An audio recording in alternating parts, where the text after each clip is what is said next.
senador at hindi siya magtanong ng direct. O kaya, may vice chairman naman siya. Baka naman pwede Baka yun pwede commander. yun ang mag-preside, ano ha? Pwede. Pagdating sa flood control projects, itong sinasabing mga akusasyon na ito. Kasi Blue Ribbon Committee, marami pa namang iimbestigahan niya na hindi naman ito eh. Totoo. Pero itong particular na ito, dahil pinatawid siya, Pwede siya mag-inibit na tawag. inibit na tawag. O yun. Iba ang pahawakin niya para maging patas. Pwede. May tama ka dyan, pare. Happy birthday kay JP Tutoy Villanueva. Tsaka happy birthday po kay Jimmy Hill. Jimmy Hill. Celebrate ang birthday sa birthday. At sumayin niyo po ang kabuuan ng mas pinalawak, mas pinalakas. Super balita sa mga nationwide. Ako po ang inyong kapuso, Meron Data. Ako naman ang inyong kapuso, Joel Reyes. Magandang umaga, Luzon. Magandang umaga, Visayas. Magandang umaga, Mindanao. Handa-handa ang kapuso dito sa Super Radio DJWB. Walang kinikilingan. Walang pinoprotektahan. Walang tiro. Servisyo. Totoo. Super balita sa umaga. Nationwide. Mula sa pinakapilang network sa buong Pilipinas. Ang GMA. Mabuhay ang Pilipinas. May 20 segundo para sumabit ang alas 8. Sabay sa CWB. Susunod na.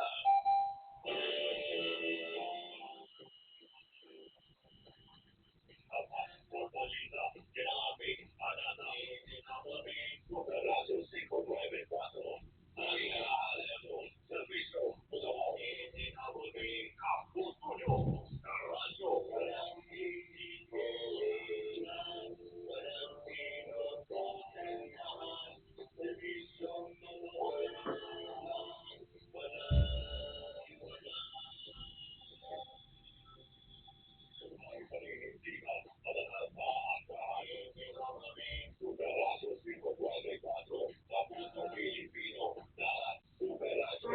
Wow. Ano yan? Ha?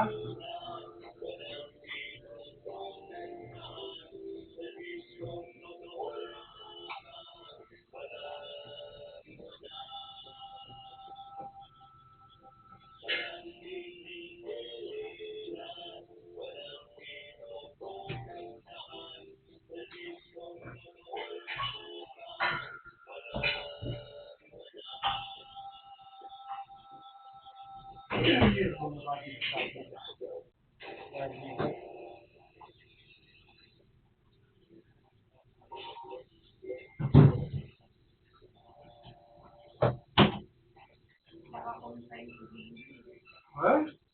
See? Gate. Ano yan? Hindi tayo.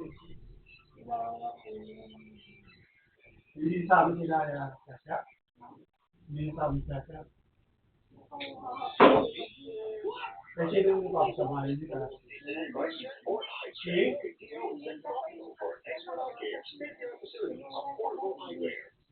Sino na Polong, si Jerry, si Polong, si Paolo.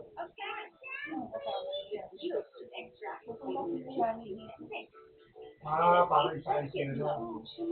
Drop off lang nila si Paolo, si Paolo, yung tatlo. Paano madapit yun?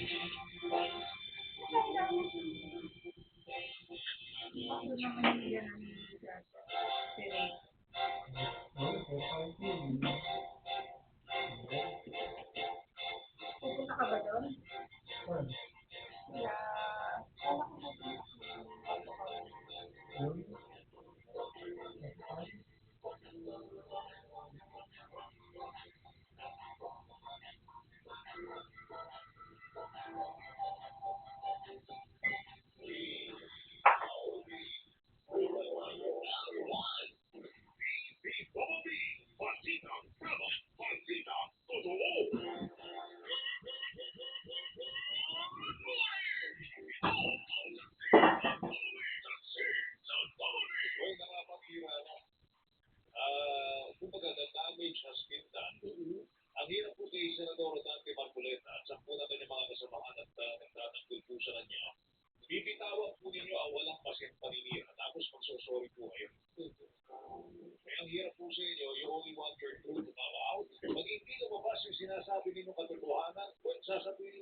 nagmamalinis. Pero para sabihin ng karamihan na wala akong patunay, bakit naman po yung May sabi na tayo, nabitawan niya yan out of frustration. well, sa akin, bago mag-banggit ng mga ganito, sana pinag-iisipan ko na. Kasi, ako, I'm taking this personally. Kasi medyo mabigat.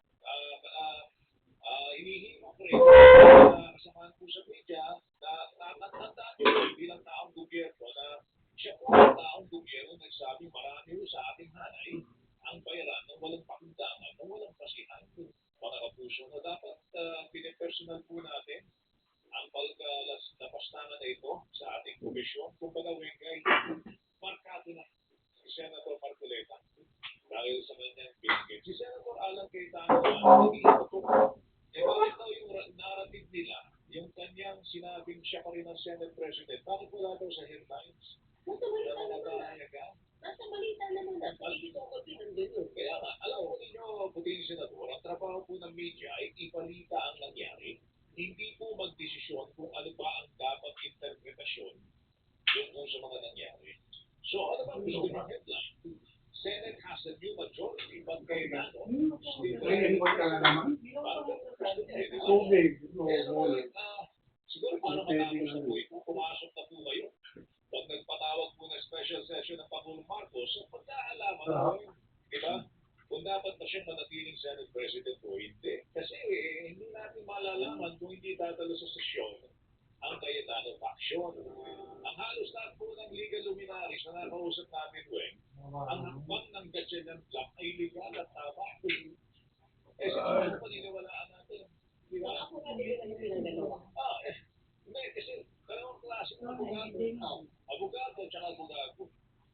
Weng, yung abogado, depende sa sinasabi ng abogado, depende kung sinasabi ng kliyente. So, naman. dalawang klase po. Meron siya pardon. Siguro, kasi hodang masabihan tayo pa yun, natingin pa rin po ng tao nag-iisip. Mali ang ginagawa ng Cayetano Black. Anong dating, kahit tutuloy kayo sa posisyon. Hindi lang sa kapito ko. Ano ba siya? Kung sabi hindi sa kapito ko, hindi ko bumaba anytime. Pero sinitaan niyo ako ng 13 na sinasabi sa Kaya nga, magandang pumasok kayo sa sesyon. gano'n. Oo, pumasok po kayo sa sesyon. Ganun lang po yan. Para to settle everything. Once and for all, mga kapuso, si Rowena Salvacion. John Ray Gurel. Hanggang alas 9 po kami ni Weng, kaya magkakauntaan tayo sa Himpapawid. Mga tutula ng sa Double B. Ito na yung himuto. Minsan, sinabi na ni Senator Marcoleta sa kanyang kuliga sa Senator Lito Severus, yan ang hirap walang legal background. Ayun na naman. Okay, pinabalik ko lang yun sa kanya. Senador, may legal background ka, abogado ka. Pero pag mahusay na abogado, hindi ka basta-basta nagbibitin na masasakit at masalitang walang basihan kasi alam mo walang basis. At pag sa korte mo sinabi yun, alam mo bilang abogado, Sasabihin niya, hearsay. baka pwede ka pa makontent ng korte. Hearsay. Ganun na At kasi. ang isang tao na balansado at maganda ang yung kahit sa tindi ng frustration, nagagawa pa rin kung magsalita ng kung ano ang totoong nasa loob niya at what you mean. Hindi yung pagkatapos mo na mabitawan, saka ka magsasabing sorry, hindi yun ang ibig kong sabihin. Mali ko yun. Yun, mga kapuso. Patuloy tayo ng ipag-ugnayan sa ilang membro ho na minorya sa Senado. Mabilang po sila Senador Cayetano. Senador Dante Marcoleta, Senador Marcos, Senador Joel Villanueva, Senador Amy Marcos, at Senador Reporter na, Senate, saka House of Reps. sa ating imbitasyon. Isa pa yung Bibian, ang may ayos ba niya. Kasi nagkakatulakan, nakaparay siya. Cayetano Black na nandun si Senador Amy Marcos, Maliit lang eh. Oo. si Roger Padilla, Kasi liit lang eh. Mapalit pa yata kay Ani. Di sa Channel 5. So,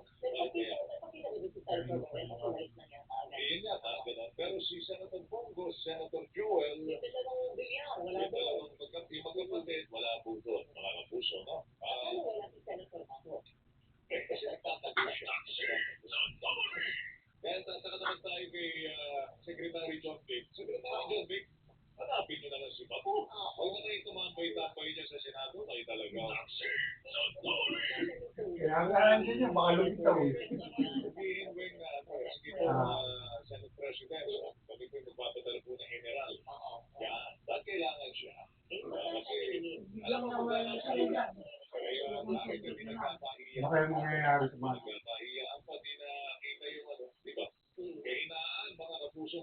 enforcers ngayon. Taxi sa double B. Anyway, tinatawagan po natin ang National President Integrated Bar Philippines. Alam natin, mga iba, Kasama na ito ng mga abogado nga. mga abogado na to. Para malaman natin, ano ba yung mga hakbang sa Senado ngayon, yung pa illegal at Gusto ko malaman nyo, walang basis. paano ba dapat ituring yung naging pulong kahapon? Yung ba ay formal na pagdinig ng Senate Bill Committee o pulong na parang walang press con? Kasi, mahalagang matukoy yung Joel dahil doon kung may basis ba kung sa immunity, yung mga nagsalita at nagbato na kung ano-anong aligasyon doon sa pagdinig o sa pagpulong na yun. Kaya kung yun ay pulong lang, hindi wala silang immunity. At At bukas na naman sila sa kaso. pwede silang mabuli ang mga kanilang mga binanggit po doon na nagsasabing walang basihan yung kanilang mga sinabi. Tsaka, lahat naman ng investigasyon ng Pangalan ko yung ang nangyayari yun. ay incomplete. Yerlin. Gusto pala nakalagay yung Actually, gusto natin tawagan L-I-N? at may tanong para malaman natin ano Yerlen? yung income legislation na nakuha natin kahapon. Yes, pero yun. Kasi kung ano kung halimbawa ay pagpapalakas ng batas natin laban sa korupsyon, ano partikular na pagpapalakas pa ng batas ang gagawin natin? Yun ang gusto natin malaman. Kasi ang dating, pagka walang gano'n, parang naging venue lang. Parang kanina ng mga tao. Kaya naman may mga dahilan sila. Sure. Kung legislation, madali Berlin. yung legislation ito. Bigyan niyo kami ng Hindi ko Hindi nga, masyado si Ben kasi as pinunod ko yung NBA eh. Talaga ba? May tagal lang ako eh. Maganda yun yung Yerlen. Also, narinig ko natin lahat. Narinig na natin ito sa mga press conference ng nung 18 na dating bodyguard si Omaro, ni dating Congressman Salvi ko, at ni Atty. Lenny Baligot. At ayun na, bago ko sa mga ibinitay kahapon, except yung mga nagpapit ng mga bagong pangalan. Ambol eh. Senator Erwin Tulfo, pati Senator Pancho Lasso. Tsaka may mga inumit daw na mga pangalan dito. Oo, nawala daw doon sa, yung dati nabanggit sa mga Sa mga affidavit, affidavits. si Senator Lore Legarda at si Senator Mark Villar. Hindi na siya kita ako. Alam natin. Ang kung ang Kasi bibigyan natin tayo sa mga paalala na ating pagbabalik si Atty. Panolong. Ang Panolong po kay National President ng Integrated Bar Philippines na natin nakakausap. Ang oras po natin, 11 minuto na kalipas ang alas 8. Radyo na, nagmana ng fake news. Ang parang. Tuloy ko na yan. Hindi makita. Ano pa yun? Nino?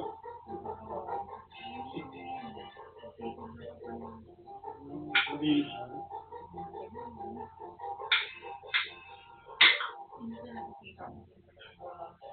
Hindi ko na kasi pag tinanggal na yun, tatapon. Pero yung hati-hati mo.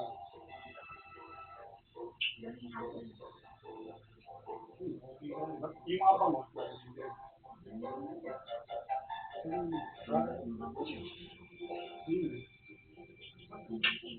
Ayan.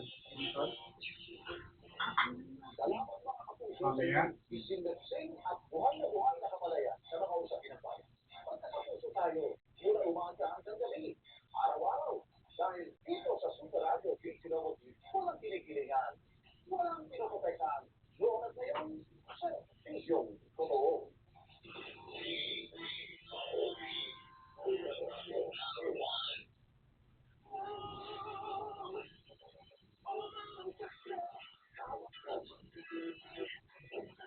Pasok kaya tayo?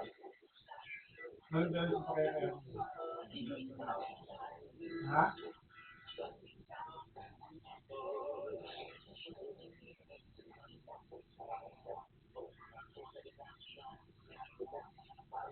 After 9:45 p.m. on GTV. You're watching WBTV on GTV.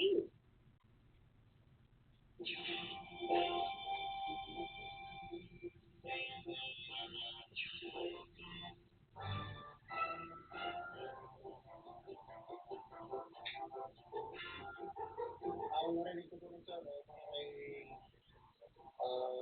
President Marcos. Narinig ko lang. Baka naman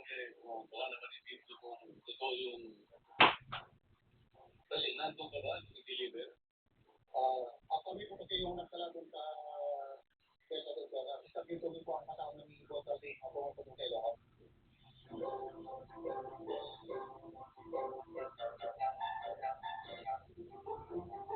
Si Kong Sandro, din na po, si President, din si First Lady ko yung dumating ng dinner po sila ni Kong Sandro.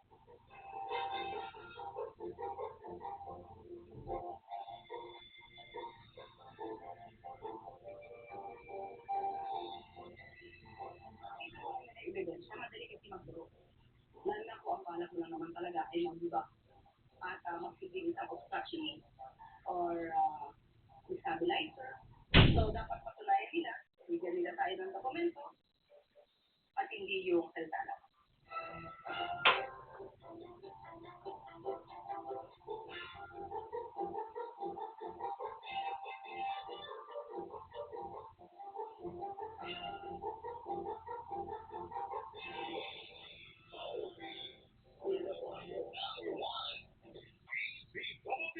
Balita, tama, balita, totoo. Taxi sa Tamari. Na-interview niyo kahapon si dating Senador Sani Trillanes. Yes. At hindi siya yung sasampa ng kaso. Oo, pero sisipit na lang dun sa taong nagsalita laban sa kanya, dun sa ulong kahapon sa Senate. Kasi yung dalawang iba niyang na-file para dun sa 12 eh. Okay. Ngayon, kahapon, dahil sa isa lang yung nagsalita kahapon laban sa kanya, yung taong yun lang ang kanyang akasuhan ng Regalo. Speaking of dating Senador Sani Trillanes, napasadaan ko lang sa isang post sa Facebook ng isang lehitimong source where binabanggit ni Senator Sani doon, ewan ko kung natanong niyo kahapon. Talaga daw hindi mapagsasama si Senator Jesus Cudero At at saka, si Senator Alan Cayetano. hindi Sa naman bakit isang grupo. Dahil? Para daw tubigat ng siya. although, nagsimula sila ng mga kongresista sa House of Representatives dahil Yes. alam ni GMA, magkasama sila sa minority. I know. Magkasama sila sa Kaya minority. siguro, Kaya alam hindi sila kami gamitin. pagka-kontrapelo, talaga daw hindi mo mapagsasama sa isang lupon. Kaya siguro, nakita natin yung Senator Escudero factor kung Miyerkules. Oo. Nasa linya na natin, mga kapusis, ba? Si Attorney Alan Panolong, National President of the Creative Bar of the Philippines. Attorney, magandang umaga, si Joel Suwencuito. Magandang umaga po.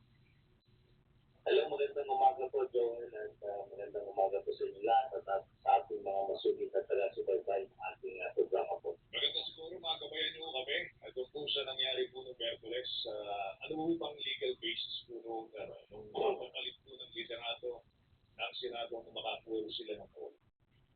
Okay. Magandang katanungan yan, Joel. Una-una is, dalawang po kasing contentious issue dito. No? Number one is yung pag-elect po ng Senate President at pangalawa is yung pag-constitute ng Bureau. So, yung po sa election of Senate President po, maliwanag po yung sa saligang batas na kung saan kung ang Senado ay gusto magpalit ng liderato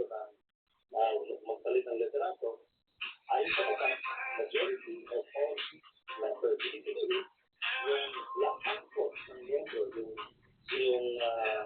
composition ng Senate, which is 34 majority unit, can elect a new leadership or Senate President. So, ano po yung majority ng 34? That's 13. Ngayon, yung po usapin hindi siya tama yung tulad ng councilor ng Senate President because according to the Constitution, majority of its members. So, kung itutusin po, kung itutusin ng saligang batas o yung mga previous sa Constitution na palilit mo sila ng requirement, hindi mo ba dapat gamitin yan yung same wording? Sa pagiging sana na majority of all its members shall constitute quorum. Pero hindi ko nangyari. Ang sinabi ko, majority of its members. Bakit po? Dahil po, meron po talagang mangyayari na pwedeng mabawasan ang composition ng Senado. Ngayon, pag nabawasan ang composition ng Senado, dahil in-notice ka kami, Joel, na yung the past, mayroong mga senador, nagiging cabinet secretary, nagiging so napabawasan yun. Kung i-apply natin yung majority of all its members, hindi po sila makakonstitute ng quorum. In the past, ibig sabihin, yung quorum nila dahil palagi, di ba? So,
CCTV yung pagnanakaw sa isang mamahaling cellphone ng isang babae na sa isang fast food restaurant sa Barangay 94 Manila, Huwebes ng hapon 4.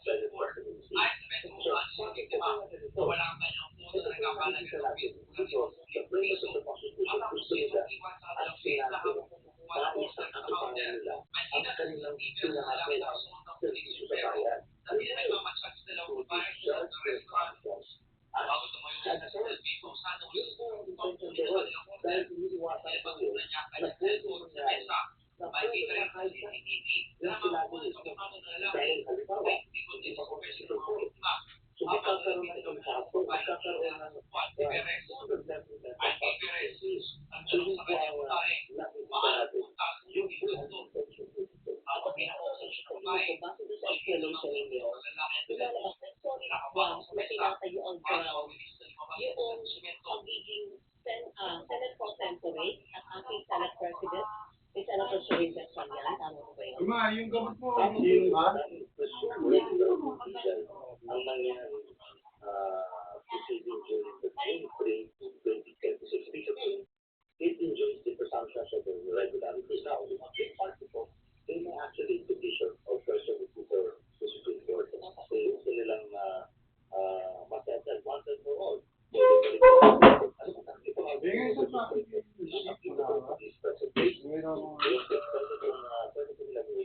Attorney, kung halimbawa, para mag-elect na isang Senate President, kailangan mo ng 30. Malinaw po sa saligang batasyon. Pero bakit mo declare sila ng vacant using 12 senators of quorum para tanggalin pati Senate presidency kasama ko. They can declare, yes. So they can do business. They can perform. Kung ano yung inherent powers ng Senado, kung ano yung pwede nilang gawin. And the Constitution is very clear. Election of the leader of the Senate must be through a majority of all its members. Hindi naman nila in-elect yung Senate President. What they declared the positions vacant, they elected a Senate President for temporary. They have that temporary position. Parang nila yung for temporary na. In the absence of the Senate President, you shall be the presiding officer. Pwede pala yung magpadeklara ang withdraw mo lang ay 12. Pero kailangan 13. Kaya ito, maliwanag sa Constitution. So, yun po. Okay. Kasi ang sinasabi nila rito, paano ka nakapagtagtag ng business rate? Kung wala kang presiding officer. So that's the reason siguro. Baka may sila ng protector. At the same time, may acting Senate President. Pero sa current number of senators that we have, dalawa ang wala. Senator Jinggoy, nakakulong. Senator Pato, di makita ko nasa nagtatago at fugitive from justice. Dalawa na lang yan. Di ba? Ganun pa ang hindi ba pwede sumali kung sakasakali sa mga botohan kung mamamayagan mo yung virtual conferencing. Si Senator Jinggoy, considering na hindi pa naman siya napapatunayan nagkasala doon sa mga bintang na planter laban sa kanya. So, nasa sinabi ko yun. Nasa Senado. It's really their power because that's the first part of their internal rules. So, ang Senado po, within its power can promote for its own internal rules. And since they already have an internal rules, then they have the power also to amend it. But they don't. Mahirap po kung mag-amend ka ng rules just to accommodate one person. Yes. May mga president na po dyan na nangyari na denied po yung request to allow a member of the Senate who is under detention to participate through teleconferencing or video conferencing. Attorney, kung yung nangyari kahapon, di ba nagkaroon ng vacancy sa lahat ng, pinadeklarang vacant lahat ng posisyon. Na-elect si Senator Erwin Tulfo as Chairman ng Senate Religion Committee. Pero kahapon, nag-hearing ay may nagkaroon ng pulong yung grupo naman ng Cayetano Block na dating pinamumunuan yun ni Senator Pia Cayetano ang chairman din ng Senate Religion Committee under the Cayetano Block. Paano po natin ituturing yung naging pulong hapon? Is it legitimate? Was it illegal?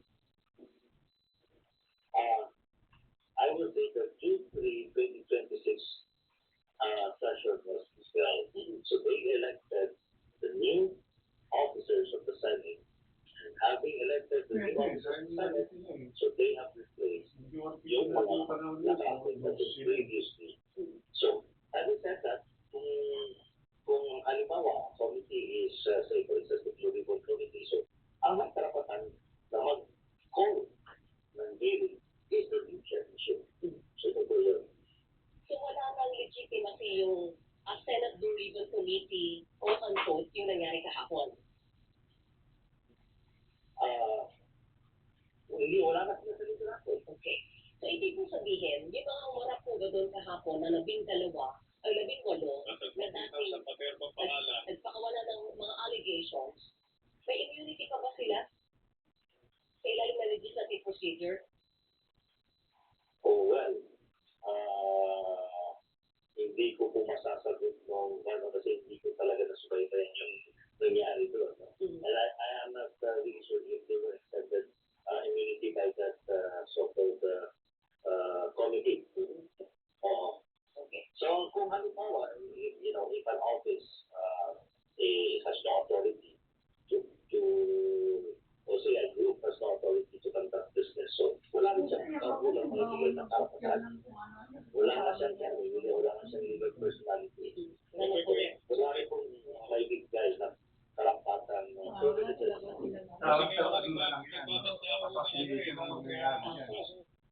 Kung pwede mo ka katulad ng mga bata pa na rin yan. Sinasabi ko eh. Kaya magiging credible ba yung mga yan? Kung sabihin ng boss nila na, patuloy nyo na yan. Hindi ba alam sa lahat sa oras na mag-ingat po? Magandang umaga po. Siyempre, saka ikaw ba, i-receive mo yun? Integrated. Okay, lalagay sa bangko mo. Hindi mo Magbibigay na tayo sa iyo mga paalala. Oras po natin, alas 8:27. Radyo na ang fake news. Yung mga CCTV ng mga magaganda lugar yung sinasabi nila.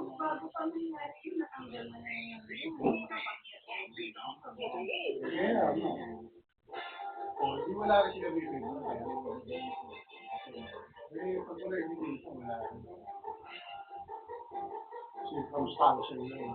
Sabihin lang na.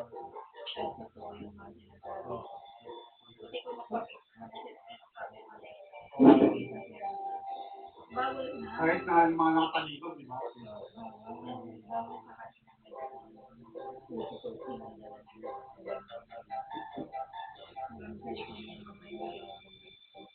Lahat ng illegal.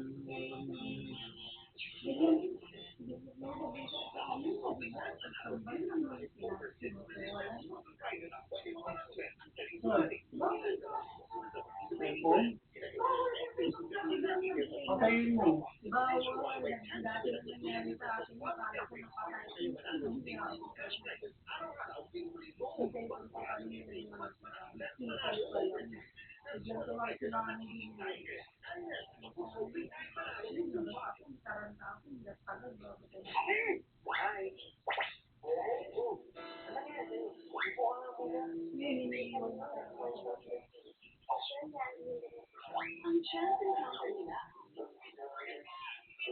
Pagkakapatay, wala akong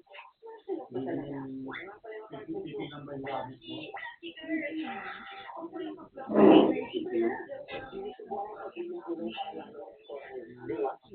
Friday, 9 a.m. on Synergy.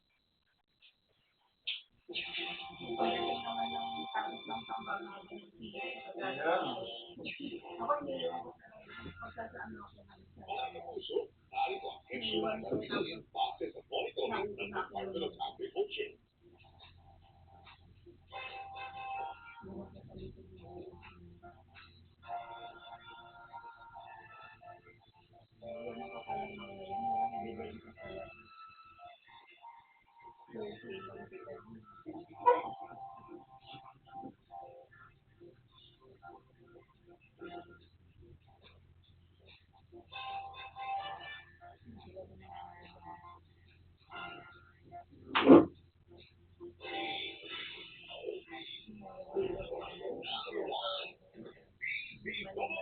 Bonzita, Bravo, Bonzita, 8:30. Ayun nga ba ito? Ay, Dito sa Double D, kapag ka na yung mga physical. Dito, sama sina Joel Riesman at Rowena Salvacion sa Double D, bagong bandita. Nakaulang biyernes, ikalima sa Palapuro, taong 2026. Narito mga balitang hindi mo huli, hindi mo matitilag. Ako po ang inyong kapuso, Joel Riesman. Mga balitang siksik sa impormasyon, ako naman ang inyong kapuso, Rowena Salvacion. Samahan niyo po kami dito sa Double D. Bagong balita. Maaaring mamatawan ng contempt at ipa-aresto ng Senado ang 18 nagpakilalang dating mga bodyguard ni dating Congressman Elizalde Co. o hindi dadalo sa lehitimong pagdinig ng Senate Blue Ribbon Committee sa Lunes. Ito sinabi ni Senator Francis Kiko Pangilinan at itinanggi ang mga Bakit hindi ko naman? natakot ang bagong mayorya sa pagtestigo ng mga dating unang bodyguards ni Co. Iyan po ni Pangilinan kung sigito sila sa majority block na maalukay ang katiwalian sa blood control projects. Isang regional body ang Senado, hindi lamang iisang tao ang may hawak ng kapangyarihan, kaya magpapatuloy ang trabaho nito kahit wala ang Senate President. Yan ang sinabi ni Atty. Paolo Tabaze, siya po ang Associate Dean ng University of the Philippines College of Law, at iginiit na may legal na kasihan ang ginawa ng Miyerkules, kung saan nakapagdeklara ng quorum at nakapaghala ng bagong Senate President Pro Tempore para magpatuloy ang trabaho ng Senado. Sinabi rin naman ni Atty. Alan Panon ng National President sa Integrated Bar of the Philippines na regular at legal ang nangyaring proceeding sa Senado noong Miyerkules. Inatasan naman ni Pangulong Ferdinand Marcos Jr. at Department of Energy silipin ang mga proyekto ng National Grid Corporation of the Philippines o NGCP. Bukod dito, pinare-review rin ng Pangulo ang performance ng NGCP. Ayon kay Palace Press Officer PCO Undersecretary Atty. Claire Castro, pinipunsot ng iba't ibang usapin na may kinalaman naman sa sitwasyon ng kuryente at enerhiya sa bansa na dapat agad matugunan. Iniulat ng Department of Education ang Project Handa para sa maayos na pagbubukas ng klase sa Lunes. Ayon po kay Education Secretary Sani Angara, layunin ng Project Handa ang mabilis at estratehikong pamamahagi ng resources na makatutugon sa pangangailangan ng mga pampublikong paaralan sa buong bansa. Makatutulong din ito upang mas makapinabangan ang mga susunod na alokasyon ng pondo para sa pagpapatayo ng mga gusali at pabilidad sa mga lugar na higit nangangailangan. Kailangan naman ang isang oil tanker ang mga concrete barrier ang pagbaba ng Quezon Avenue flyover northbound sa lungsod ng Quezon. Isa na lang muna sa mga patuloy na flyover at Madilim ba yan pag ang mag-center bahagi na? sa Palisano ang bagal na nagdali ng traffic dahil po sa insidente. Hindi ba naialis ang oil tanker sa lugar at magpapatuloy pa ang clearing operations? Samantala magsusulit ng patulang ang paging Esther sa lalawigan ng Batanes ayon sa nagpasa na katasasila number 1 sa Batanes at ipinagbabawal ang paglalayag ng mga sasakyang pandagat. Pinigilan naman ng bagyong Esther ang hanging habagat, kaya ang asahan ng pag-ulan sa ilang lugar sa hilagang Luzon at sa gitnang Luzon. Report sa ating mga Super Radio reporters. Araw-araw to Joel. Detalye Grace. Mula isa sa ilalim sa yan alert status mamayang hapon. Detalye Mark na kalalan Mark. Well, ano na ito, mga linggo na sa ating bilang, no? Oo, araw-araw na hapon nag-normal sila, pero naglabas din ng anunsyo kaya naunan. At yan, meron na naman panibagong announcement. At ang National Grid Corporation sa Philippines, inanunsyo na muli isa sa ilalim sa Hindi mo pa lang yung, di ba, nagbabayad pa tayo ng alas 5 ng hapon na magtatagal hanggang alas 8 ng gabi. Dahil ito sa walang planta na palyado, pagdating sa Visayas, at maging isang planta naman na sumakako pero kulang kapasidad. Dapat itong yellow alert ay tinataas kapag ang operating margin ng grid ay kulang para tinataas ng Hindi siya nakakuha ng isa pa. ako smart pakalanan ng CMA. Super action. Di sila hindi ipatang sa totoo. Dalawa? Yung tanker na lumagay sa concrete barrier sa EDSA Quezon Avenue flyover northbound naalis na sa wakas. Pero sa tali na traffic dyan, Alan Gatos, Alan, pasok. Matapos ang halos 3 oras tuluyan ang tatanggal ang tanker na Eh, kung saan naman ba si... pagbaba ng Quezon Avenue flyover. Mahirap at kasi ang pagtanggal sa tanker dahil sa nasira ang unang bahagi nito. Tayo, mag-asawa na yun. Hindi naman nakuha ng MLDA. Tuloy-tuloy naman ang paglilinis ngayon sa kalsada upang matanggal ang tumagas na langis. Matapos na lagyan ng pusot ay ginawulit na ito ng mga kakuha ng MLDA. Pero ang problema, nag-iwan na ng napakabigat na daling na trapiko ang nangyaring aksidente sa northbound ng EDSA. Mula ng sa Jimmy Eduardo D. Calvin, Pandita, Totoo. Sina, dyan ang mga balita. Ako ang inyong kapuso, Joel Reyes. Ako naman po yung kapuso, Rowena Salvasyon. At mga kapuso, dito po sa Super Radio DCW. Ayun na nga yan.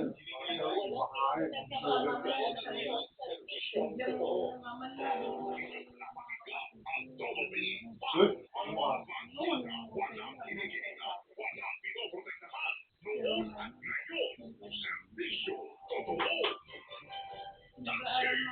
Shout out sa birthday kong kaibigan, si Nora Navarro. Tita Nora, happy birthday and for birthdays to come. And of course, mamaya mga kapuso, well, patuloy tayo rito pag-tayo po sa Cayetano Black ng Senado mga kapuso. Pero para kapusin po natin sa ating pagbabalik ang isa sa mga membro po ng majority black si Senator Vico Pangilinan. Oo nga, at nakutusin eh. Naimbestigahan ang blood control dahil maraming mga damay sa kanilang alay na mga dawit daw dito sa scandal nito. Sige, magpabalik natin, Senator Vico Pangilinan. Oras mga kapuso, 36 Radyo naman ng fake news.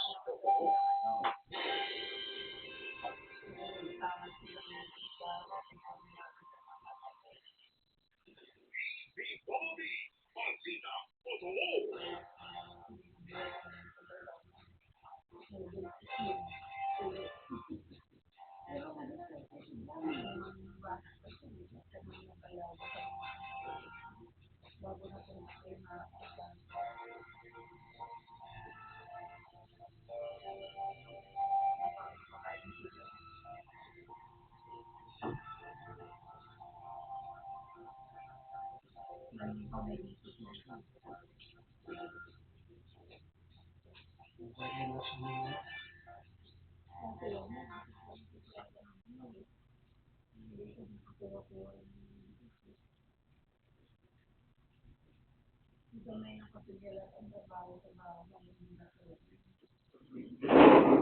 Eh, si Kevin, okay naman.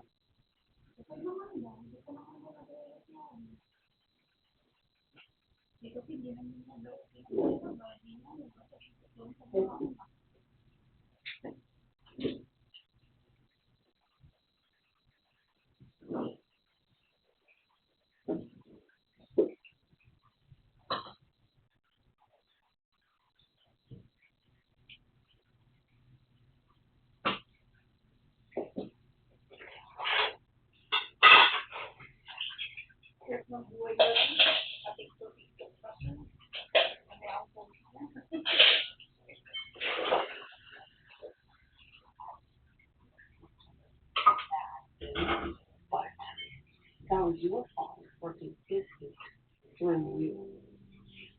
Not a one day.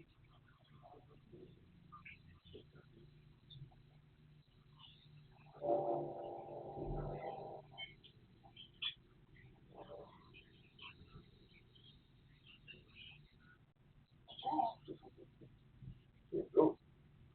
Have you done all this? No, Huh? well, what? I've been on that for some guy. Hey, guys, really, I just would take people out going by eats. I'm looking forward to it. How about you, John? This is late schools. Yeah.